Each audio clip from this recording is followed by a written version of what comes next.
Security has been heightened at the federal court in Washington ahead of Donald Trump's appearance today. The former U.S. president faces fresh charges of conspiring to overturn the 2020 election.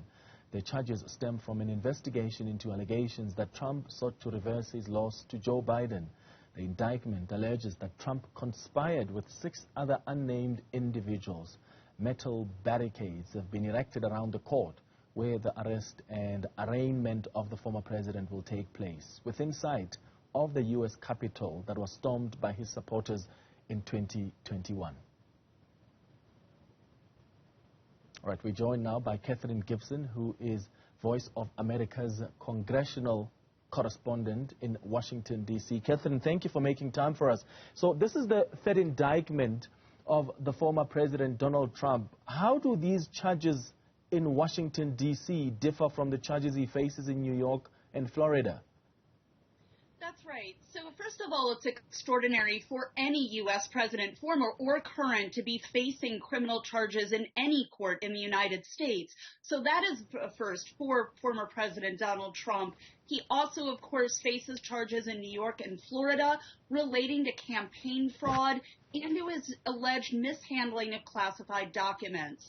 But the charges he's facing here in Washington, D.C., which he's going to be arraigned for later this afternoon, are among the most serious because they allege that he engaged in a criminal conspiracy to overturn the results of an election, to deny the will of American voters, and, as the allegations go on to say, inspire his followers to go to the U.S. Capitol on January 6, 2021 in an attempt to overturn those results. You know, I'm sure your viewers haven't forgotten those images of rioters storming the U.S. Capitol looking for lawmakers to stop that process of asserting Joe Biden's electoral win.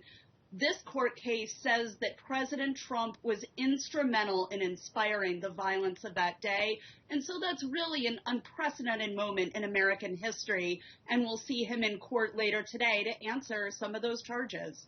Well, Trump and even his supporters have called these charges a persecution. How will it impact on his attempts to run for office once again?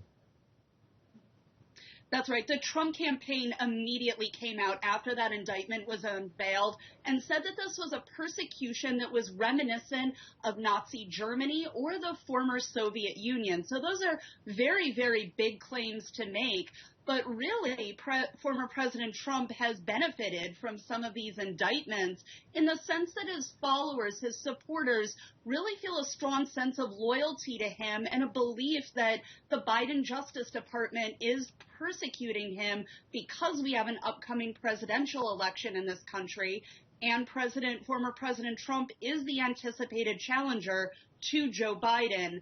They keep saying that this is an attempt to remove President Trump from the presidential field next year and to make sure he doesn't go up against Joe Biden. So what happens after his appearance today in court? What can we expect in terms of a trial date? That's right. So by all accounts, all reporting here in Washington, D.C., Jack Smith, the special counsel for the U.S. Department of Justice, wants this to be a speedy trial. He wants to move through quickly.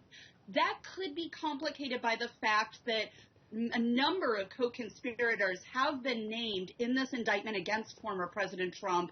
You have a lot of moving pieces here. And of course, remember, former President Trump also has pending trial dates in New York and Florida in those other cases that he faces criminal charges for. So we have a very complicated timeline coming up in the United States because, of course, we're already getting into debate season for the presidential elections, and soon we're going to be having those early rounds of caucuses and primaries where voters begin to select their nominees. So a lot coming up in the United States in the months ahead. Katherine Gypson, Voice of America's congressional correspondent in Washington, D.C. Thank you for that update.